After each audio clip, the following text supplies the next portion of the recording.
Você que vos fica aqui comigo, feche seus olhos, vamos orar.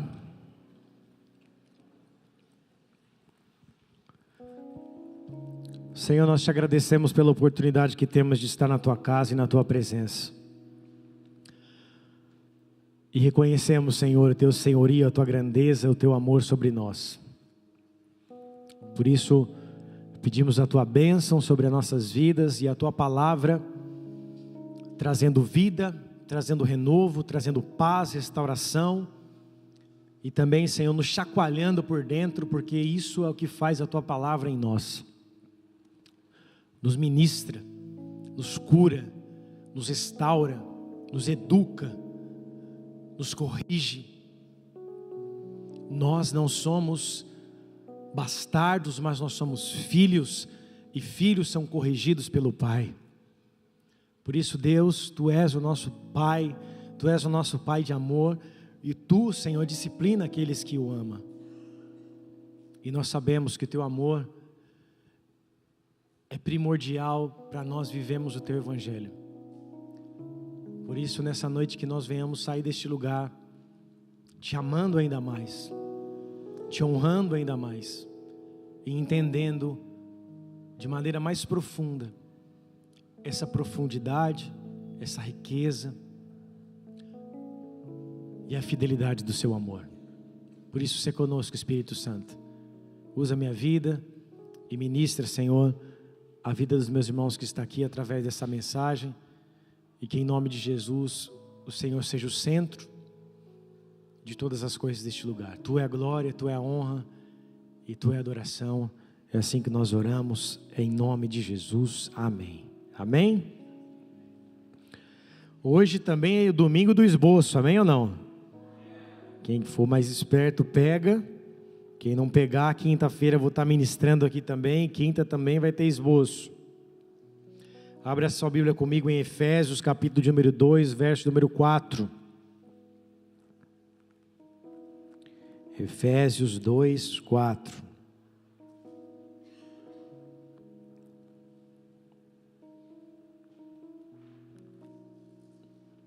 Nós vamos ler até o verso de número 5. Que diz assim: Mas Deus, sendo rico em misericórdia, por causa do grande amor com que nos amou, estando nós mortos em nossos delitos, nos deu vida juntamente com Cristo, e pela graça sois salvos. Até aí, pode deixar o verso número 4, por favor. Aqui nós vemos, amados, um texto que Paulo nos diz a respeito da graça de Deus, a graça que nos alcançou. Nós ainda estávamos sem Cristo, antigamente, antes de Cristo operar em nossas vidas, nós estávamos distantes em nossos delitos e pecados, estávamos vazios, longe de Deus, e a Bíblia está dizendo aqui, mas na sua grande misericórdia, e no seu grande amor, que Ele nos amou, por causa do grande amor que nos amou. O amor de Deus que veio sobre nós é um amor numeroso. A palavra grande aqui no grego é a palavra polos, que tem o significado aqui de numeroso ou muito grande. Então significa que esse grande amor que nós recebemos do Senhor é um amor que nós não podemos quantificar, contabilizar, enumerar, na verdade. De tão grande é esse amor, muito grande, muito numeroso. E a palavra amor, como nós bem sabemos, é a palavra ágape no grego, que tem o significado de amor fraterno, de amor de Deus para com os homens, mas também de um amor de boa vontade e o banquetes de amor que Deus derramou sobre as nossas vidas. Já a palavra delitos, que também diz no texto adiante, fala a respeito de desvios da verdade. Nós estávamos desviados da verdade, desviados da justiça, vivendo como pecadores, mas Deus, por causa do grande amor, sendo rico em misericórdia, por causa do grande amor que nos amou, Ele derramou a sua graça sobre nós. Quem está comigo, diga amém. João capítulo 3, verso 16, talvez um dos textos mais conhecidos da Bíblia, vai dizer que Deus amou o mundo de tal maneira, porque Deus amou o mundo de tal maneira, que deu o seu Filho unigênito, para que todo que nele crê não pereça, mas tenha vida eterna. A missão de Jesus, a missão do Filho, está ligada de maneira inseparável ao supremo amor de Deus. Então, Jesus, ele vai para aquela cruz para cumprir a missão no qual Deus tinha outorgado, no qual Deus tinha dado aquela missão. Ele vai para a cruz por amor a Deus, por obediência a Deus e também para que esse amor fosse derramado sobre nós. A expressão de João 3,16, quando a Bíblia diz, porque Deus amou o mundo de tal maneira, a expressão tal maneira significa uma intensidade e uma grandeza do amor de Deus. Uma intensidade e algo muito grande que foi derramado sobre as nossas vidas, que é o seu amor. Essa intensidade e essa grandeza do seu amor pelas nossas vidas foi derramado sobre nós ao ponto, amados, de que através do sangue de Jesus Cristo nós fôssemos santificados, justificados, regenerados, curados e libertos de todo o pecado. Quem está comigo, diga amém. O amor de Deus nas nossas vidas é uma questão de prioridade. O amor por Deus em nossas vidas é uma questão de prioridade. Você é prioridade para Deus, nós somos prioridade para Deus. E por isso, por sermos uma grande prioridade para Deus, por sermos tão importantes para Ele, Ele entrega o seu único Filho para morrer naquela cruz por nós. Por isso essa entrega nos livra da condenação, nos livra do inferno, nos livra ali da segunda morte. E esse amor de Deus por nós, não era porque somos amáveis, ou porque merecíamos esse amor. Já dizia C.S. Lewis, Ele nos amou, não porque somos amáveis, mas porque Ele é amor. Se formos parar para pensar, nós não merecíamos ser amados por Ele. Nós não somos dignos desse amor, nós não somos bons o suficientes, mas a graça de Deus, o favor de Deus, o favor imerecido, foi derramado sobre nós, e esse amor de Deus veio sobre as nossas vidas e nos livrou de toda a condenação. Quem está comigo, diga amém. Eu quero compartilhar um texto, na verdade uma parte de uma ministração de Charles Spurgeon no Teatro Metropolitano na Inglaterra, quando ainda estava vivo, no século XIX, e em um dos seus sermões, ele disse: como as suas criaturas, devemos amar o nosso Criador, como preservados pelo seu cuidado, estamos sob a obrigação de amá-lo por sua bondade. Nós devemos a Ele tanto que o nosso melhor amor é um mero reconhecimento de nossa dívida. Mas Deus nos amou a quem Ele não devia absolutamente nada, pois aquelas que poderiam ter sido as reivindicações de uma criatura sobre o seu Criador, nós perdemos todas elas por nossa rebelião. Homens pecadores não tinham direitos em relação a Deus, exceto o direito de serem punidos. No entanto, o Senhor manifestou amor sem limites por nossa raça, que somente era digna de ser destruída. Ó palavras, como vocês me falham, eu não posso expressar o meu coração por esses pobres lábios de barro. Ó Deus, quão infinito era o teu amor que foi dado sem qualquer obrigação de tua parte, livremente e não buscado, e tudo porque tu quiseste amar, sim. Tu amas porque tu és amor. Não havia nenhum motivo, nenhum constrangimento, nenhuma reivindicação pelo que tu amasses a humanidade, a não ser que teu coração te guiou a ser assim e agir assim. Que é o homem para que te lembres dele? Nisto está o amor, não em que nós tenhamos o amado, mas em que ele amou a nós até aí. Nós não éramos dignos desse amor. E como Spurgeon dizia, Deus não tinha obrigação nenhuma de nos amar. A nossa dívida era de condenação.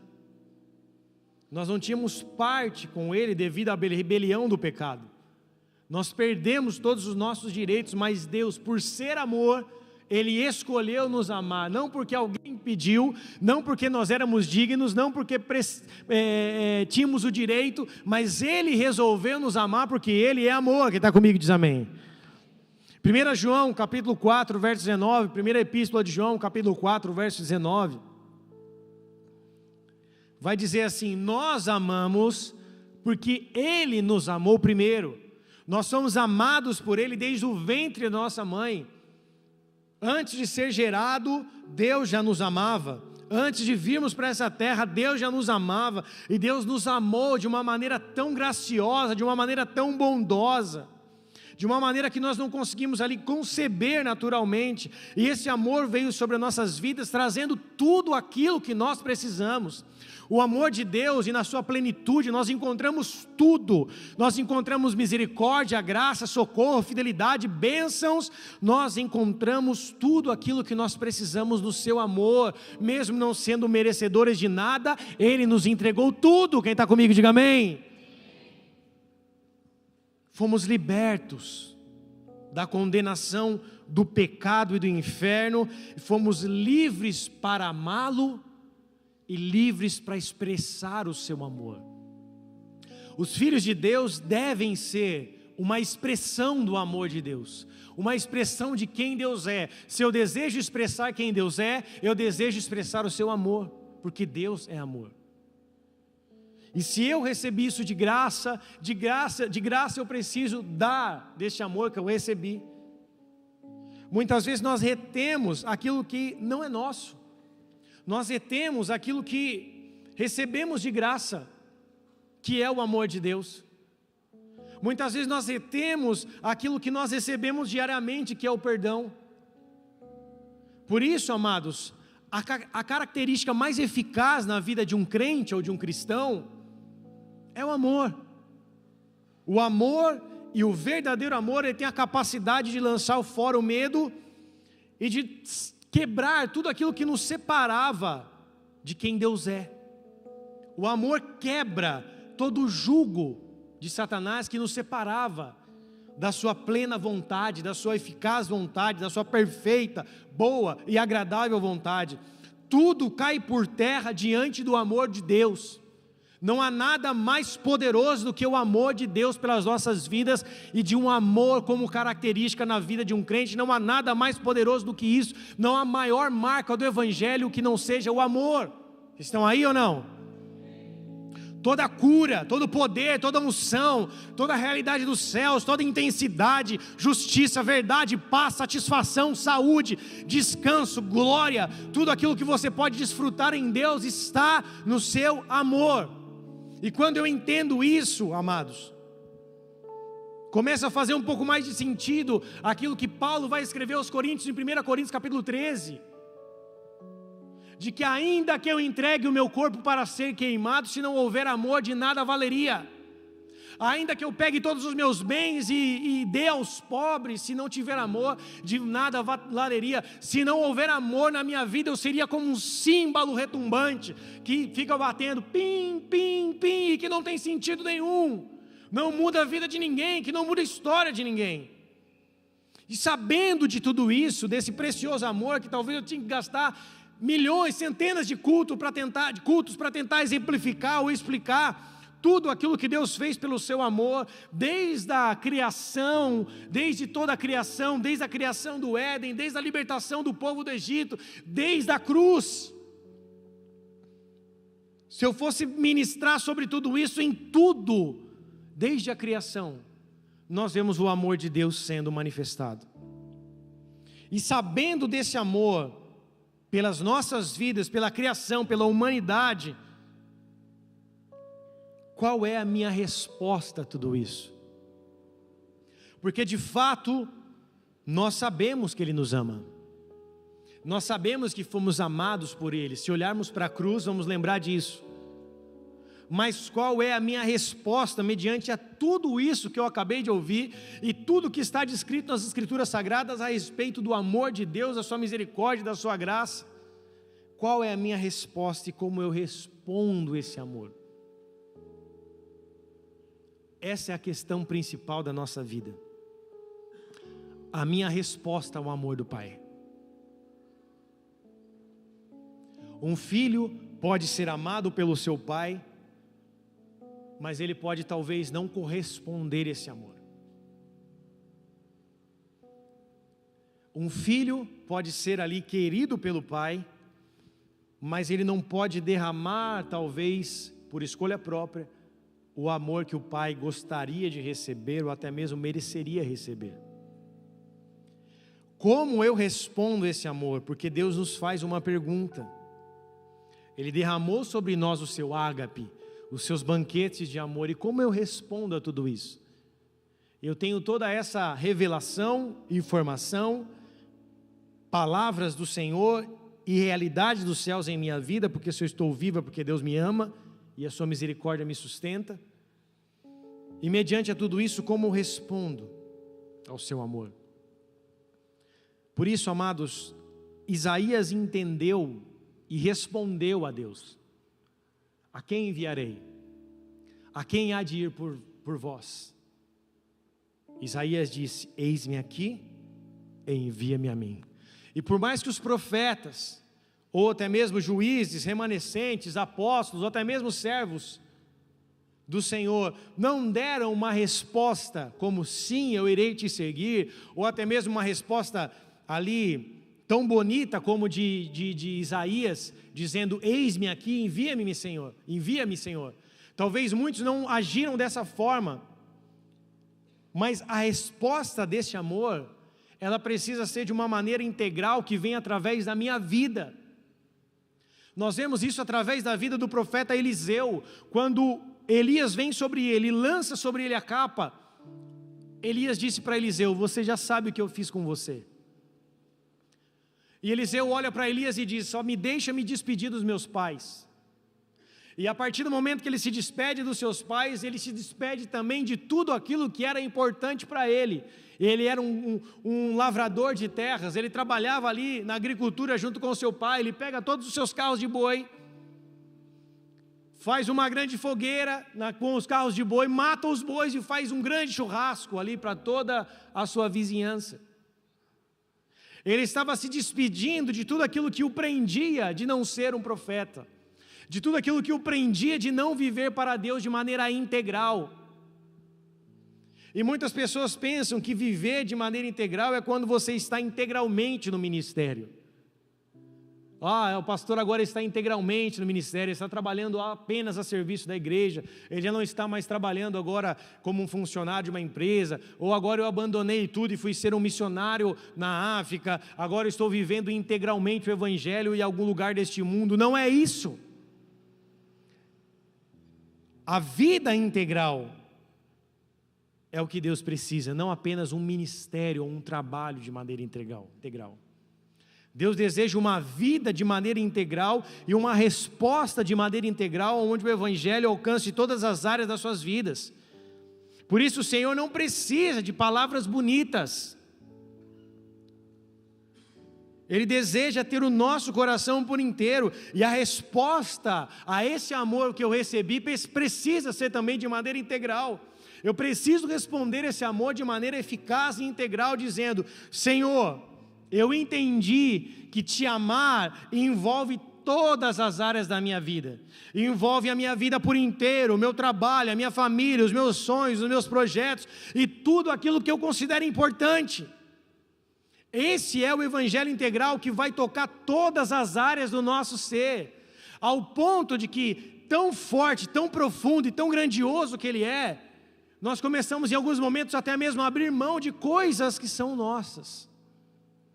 Abrimos mão de coisas que são deste mundo para viver de maneira integral para o Senhor. Quantas coisas você e eu já tivemos que abrir mão e estamos constantemente abrindo mão de coisas. E esse é o processo do cristianismo, da vida de um cristão, constantemente abrindo mão das coisas deste mundo para estar mais próximos das coisas de Deus, para estar mais perto de Deus.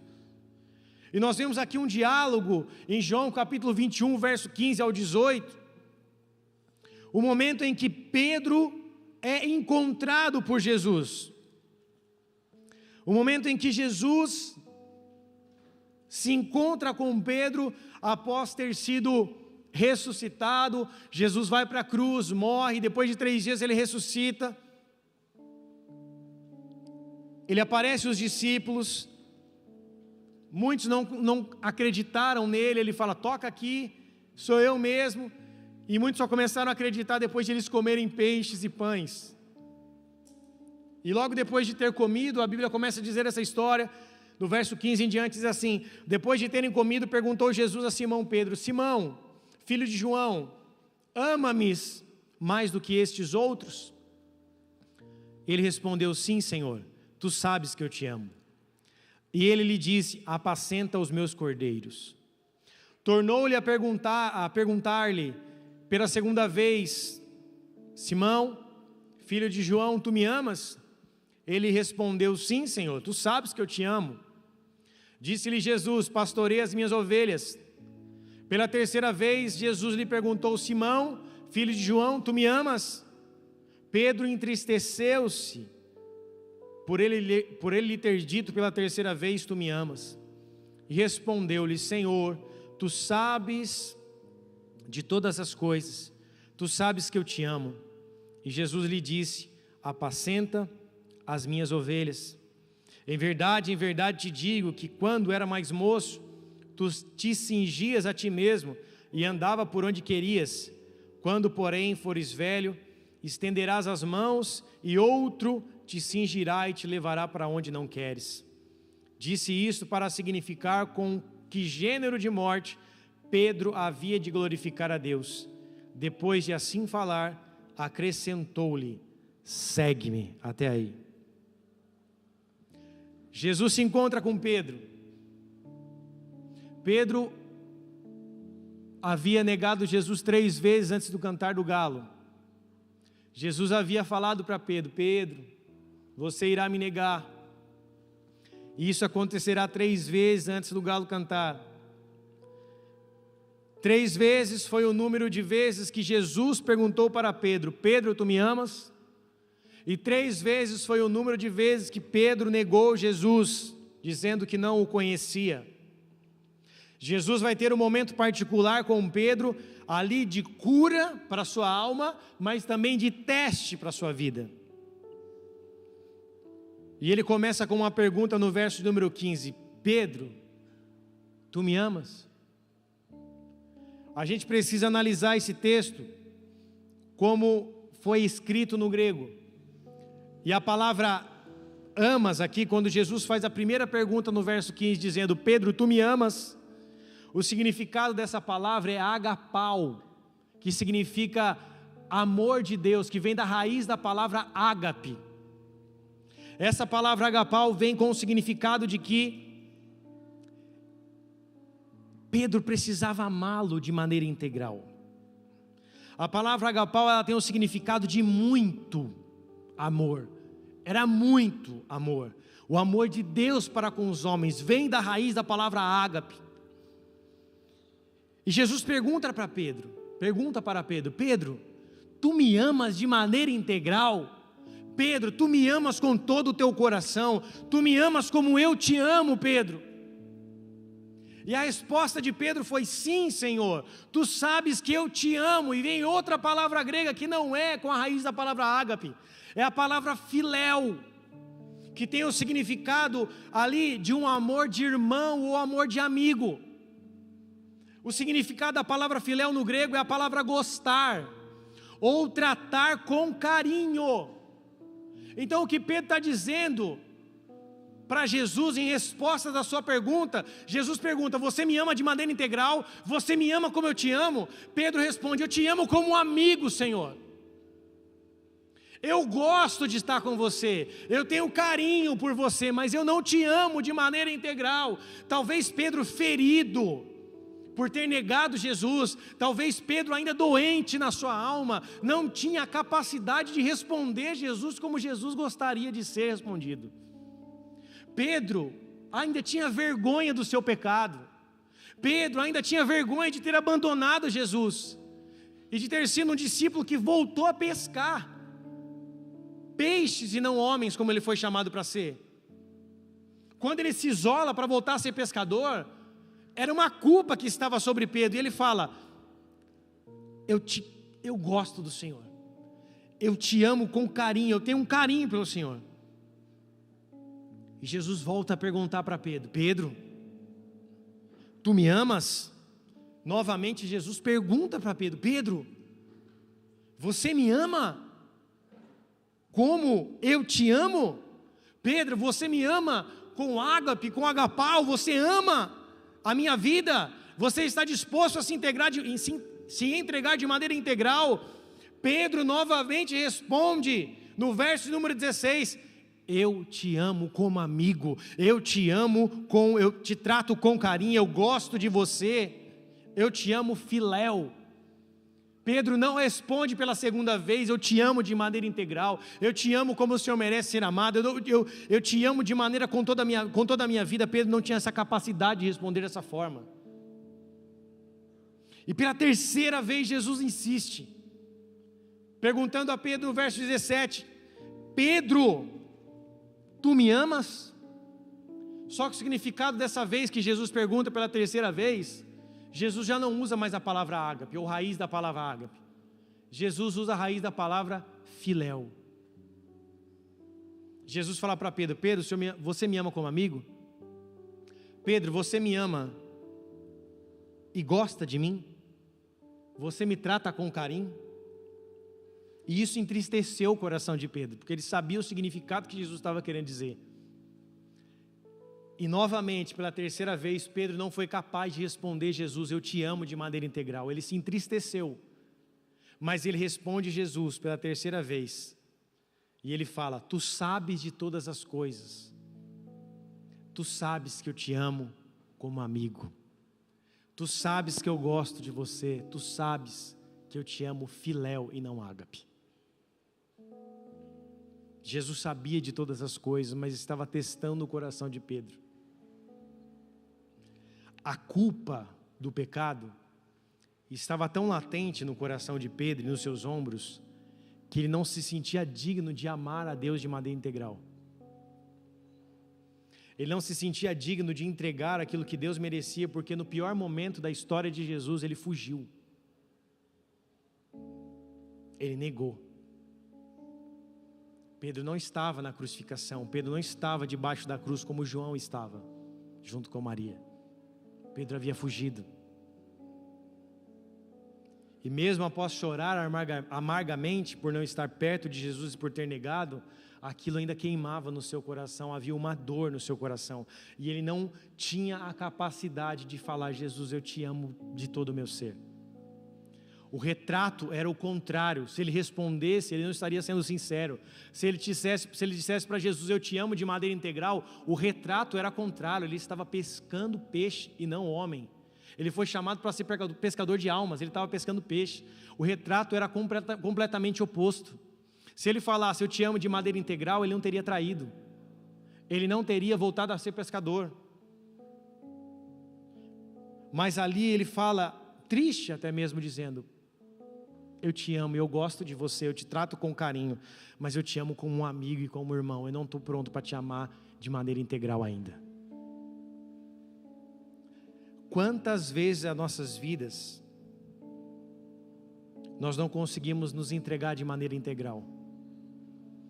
Quantas vezes nas nossas vidas nós temos amado ao Senhor como Pedro nesse diálogo, amando a Deus uma porcentagem, ou amando a Deus de eu gosto, eu tenho carinho, é importante, mas não é integral, não envolve todas as áreas da minha vida. Quantas vezes nós separamos as áreas que Deus tem que agir ou que Ele pode agir? E quando nós fazemos isso, nós estamos agindo como Pedro, que não abriu espaço para que Deus venha habitar e operar em todas as áreas das nossas vidas. Por isso, amados, a resposta a esse amor integral não é apenas um amor falado. Se Pedro dissesse para Jesus: eu te amo, ágape, eu te amo de maneira integral, como eu disse, o retrato seria diferente, a sua vida demonstraria o contrário. E a resposta de Jesus nas 3 vezes para Pedro foi: Pedro, se tu me amas, pastoreia e apacenta as minhas ovelhas. Cuida do meu rebanho, seja provedor, trabalhe e ame as minhas ovelhas. Pedro estava cuidando dos peixes. Quando Jesus pergunta para Pedro, alguns teólogos dizem, quando Jesus pergunta para Pedro, Pedro, tu me ama mais que esses? Jesus não estava perguntando mais que esses discípulos, Jesus estava perguntando para Pedro, Pedro, tu me amas mais que esses peixes? Porque em alguns momentos, quando nós não conseguimos corresponder àquilo que Deus espera de nós, nós voltamos a ser quem nós éramos. Pedro voltou a ser pescador.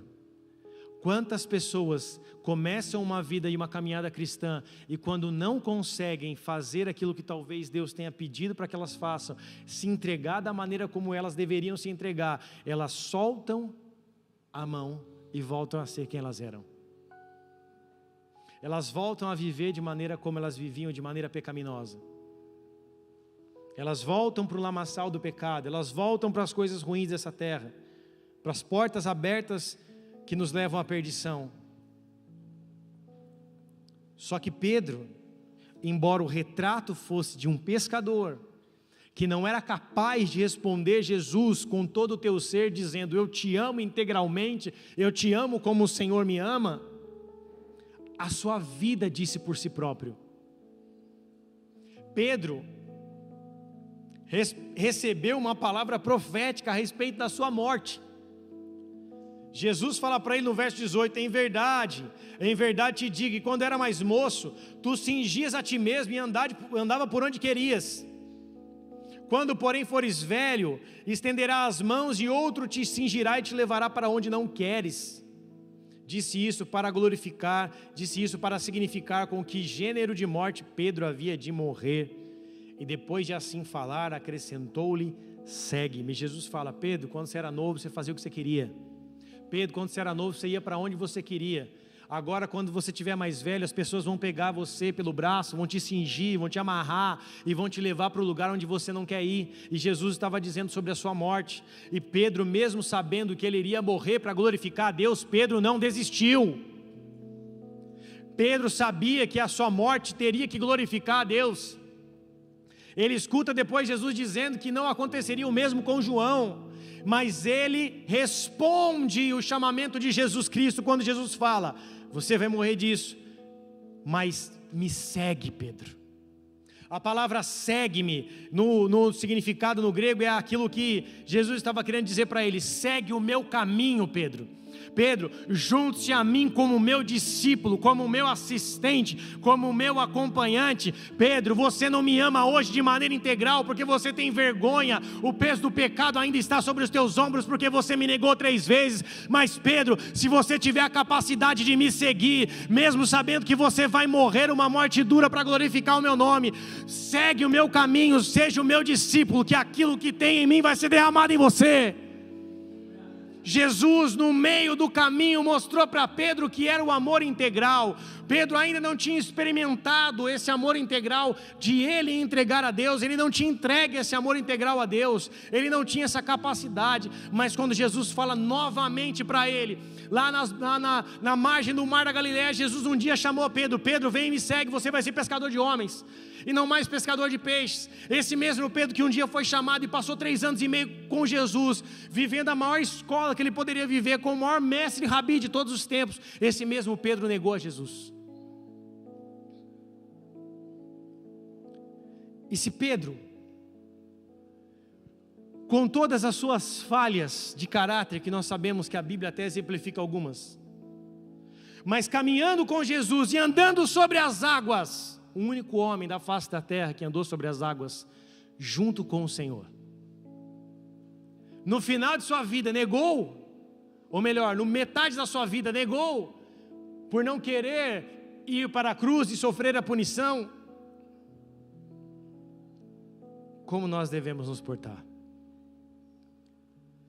como nós precisamos vigiar ainda mais e mais, como nós precisamos avaliar como está o nosso amor para com Deus, como está a nossa resposta para com Ele.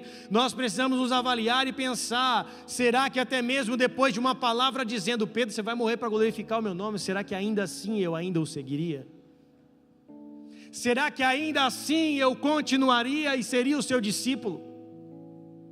Porque a resposta ao amor integral não está na capacidade ou na habilidade de falar bonito, ou dizer para Deus numa oração bonita, Deus, eu estou contigo. A capacidade de viver o amor integral está na sua vida entregue totalmente a Cristo.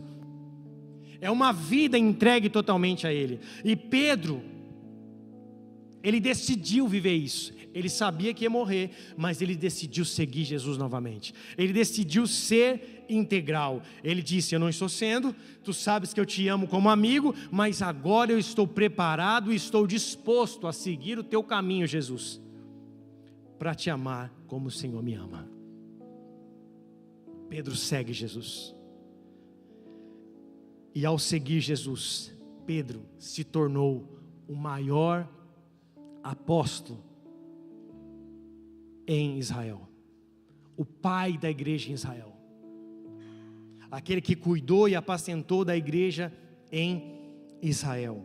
Pedro, a partir do momento em que serviu a Jesus, ele serviu Jesus por mais de 30 anos da sua vida. A morte de Pedro foi em 67 ou 68 depois de Cristo. Os estudiosos dizem que Pedro morreu crucificado de ponta cabeça, porque ele disse que não queria ser crucificado como Jesus. O imperador Nero deu essa condenação para Pedro, ou seja, se ele morreu em 67 ou 68 depois de Cristo, e Jesus partiu aos céus quando tinha 33 anos, Jesus, amados, ou melhor, Pedro serviu a Cristo, serviu a Deus durante mais de 30 anos da sua vida. Vocês estão aí comigo? E a resposta de Pedro foi tão de maneira integral que depois que Jesus ascende aos céus, sobe aos céus, o ministério de Pedro começa de maneira eficaz. Atos capítulo 2, o Espírito Santo desce sobre a igreja e desce sobre o líder da igreja, que era Pedro. Pedro, na sua primeira pregação, foram mais de 3.000 batizados e convertidos. A igreja começa a crescer de uma maneira exponencial. Em Atos capítulo 19, o mesmo Pedro que negou Jesus, quando Jesus havia sido preso e levado ao Sinédrio, o mesmo Pedro estava perante o Sinédrio, em Atos capítulo 4, verso 19. Coloca lá por favor para a gente, Atos capítulo 4, verso 19. Pedro já havia havido milagres, Pedro já havia acabado de fazer um coxo andar na porta do templo, dizendo, não tenho prata e nem ouro, mas em nome de Jesus Cristo o que eu tenho eu te dou, levanta e anda. E Pedro e João, que estavam ali revolucionando e botando Israel de cabeça para baixo, pregando o evangelho, Pedro responde para aqueles religiosos daquele tempo que estavam julgando e prenderam ele perante o Sinédrio e colocaram ele para ser julgados. Pedro e João lhes responderam, julgai se é justo diante de Deus ouvir-vos antes a vós outros do que a Deus. Pedro está dizendo, vocês que vão julgar, se eu tenho que ouvir a vós mesmos ou a Deus, eu não vou deixar de pregar. Pedro continua dizendo depois, ele fala, eu não vou continuar de deixar de pregar a palavra. Os fariseus, os mestres da lei, queriam que Pedro não falasse mais da palavra, não mais pregasse a palavra, mas ele diz, pois nós não podemos deixar de falar das coisas que vimos e ouvimos. Pedro já não tinha mais medo do Sinédrio, Pedro já não tinha mais medo de morrer numa cruz, Pedro já não tinha mais medo de ser condenado, porque o amor de Deus sobre a vida de Pedro o tocou, e a sua vida vivia de maneira integral para ele. Não apenas de falar, mas a sua vida dizia por ele. E quando ele estava no Sinédrio, ele fala, eu não vou deixar de falar. Você acha que eu vou obedecer vocês? Eu vou obedecer a Deus. Vocês estão dizendo para eu deixar de falar, e eu não vou deixar de falar das coisas que eu vi e das coisas que eu ouvi. Ou seja, amados, Pedro, a sua vida se tornou integral. A sua resposta no primeiro momento, no diálogo com Jesus, não foi integral porque ele não estava vivendo aquilo, mas a sua vida foi integral. Após a ascensão de Cristo, Pedro se derrama de maneira integral, como uma oferta diante do Senhor, entregando até mesmo a sua própria vida. E esse evangelho integral é o evangelho que nos foi pregado, é o evangelho que nos foi dito, é o evangelho que as Escrituras nos dizem, de que aquele que quiser vir após mim, negue-se a si mesmo, tome a sua cruz e siga-me. O evangelho é algo integral, não dá para você ser crente metade da sua vida e metade não. Não tem como ele pegar metade da sua vida, ou metade da sua casa, ou metade das suas sonhos, não tem jeito. Deus te quer de maneira integral, precisa ser por inteiro. E hoje muitas pessoas não querem esse evangelho integral, não querem viver de maneira integral, querem pegar partes da Bíblia, quase caiu meu celular, querem pegar partes da Bíblia e dizer, isso aqui se encaixa para mim, mas as partes que são dolorosas, as partes que se falam de se entregarem, as partes que falam ali para você, da morte do eu, da correção, pessoas não querem mais ouvir sobre isso.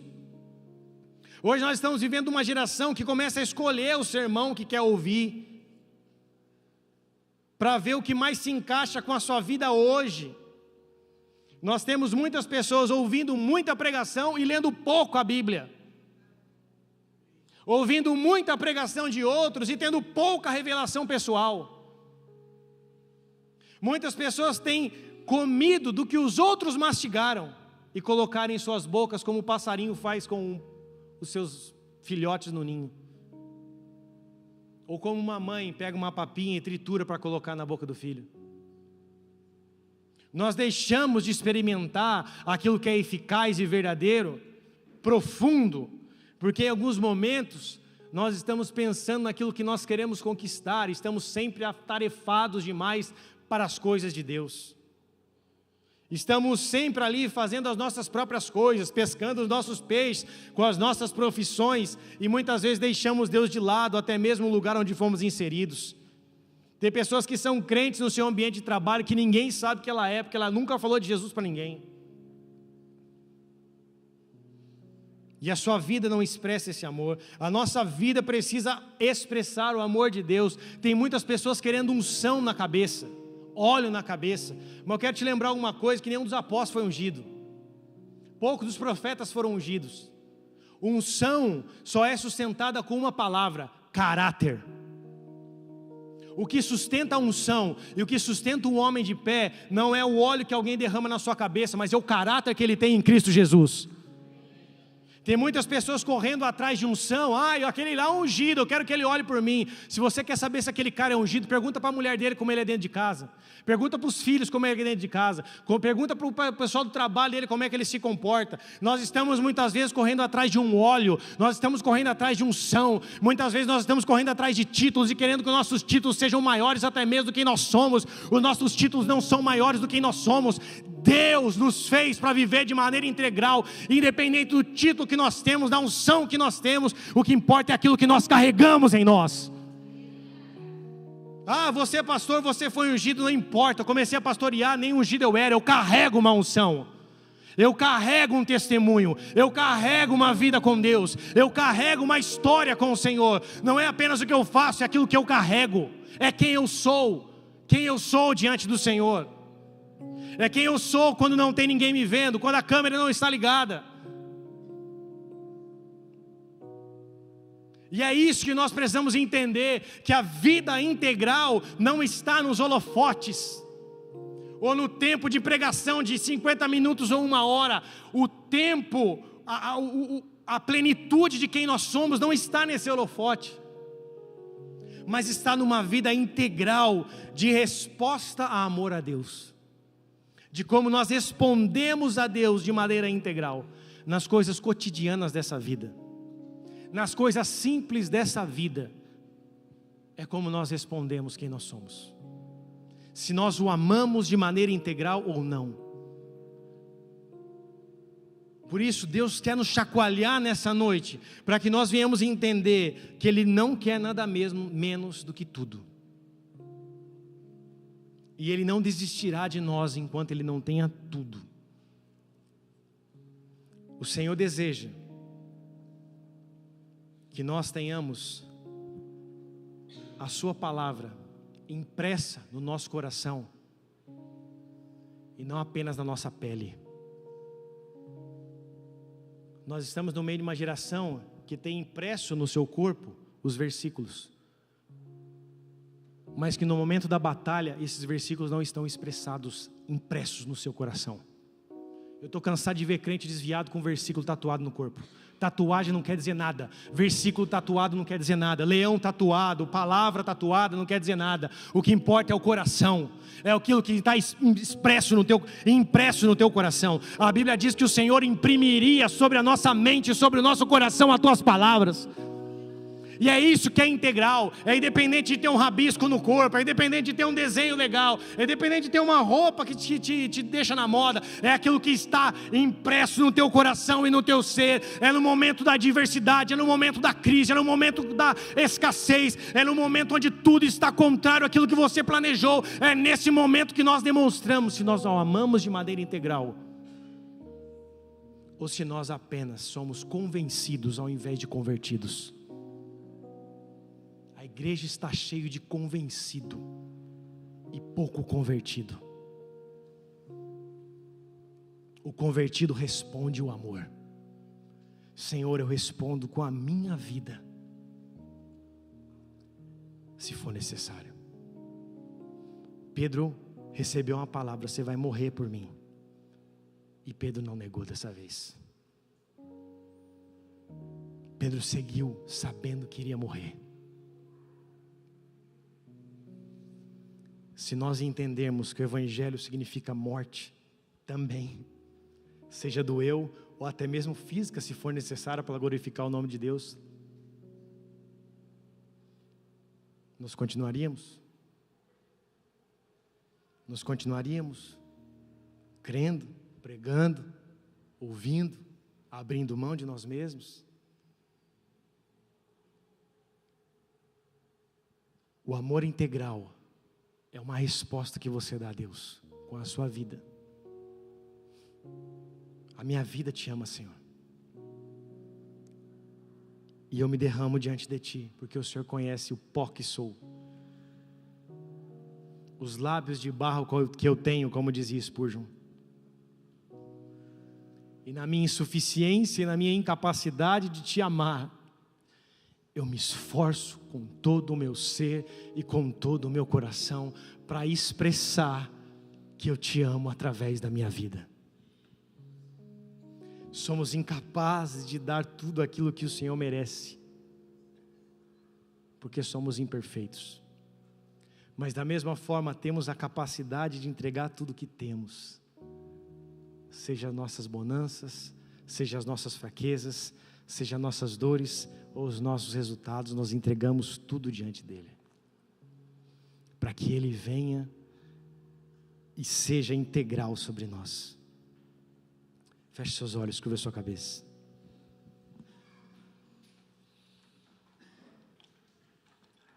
Tudo que ele deseja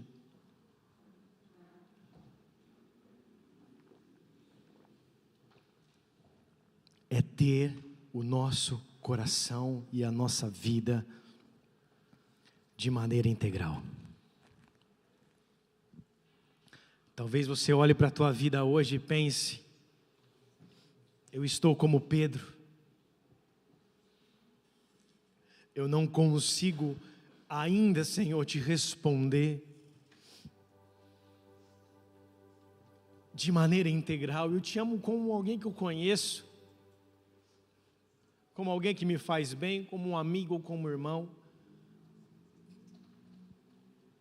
mas eu ainda não consigo expressar esse amor como o Senhor ainda expressa por mim. Por isso, é um convite para as nossas vidas, que por mais que hoje nós não tenhamos essa capacidade de falar: Senhor, eu te respondo e eu te amo como ágape, a minha vida está aqui, Senhor. Eu me abro por inteiro, eu me rendo aos seus pés, para que o Senhor faça tudo do seu jeito. Eu creio de todo o meu coração que uma palavra e que um momento como esse pode mudar a nossa vida para sempre. Porque um dia eu estive aí sentado, uma cadeira como essa, alguns anos atrás, e uma palavra falou tão profundo no meu coração que a minha vida nunca mais foi a mesma. Porque só o Espírito Santo tem poder para fazer isso,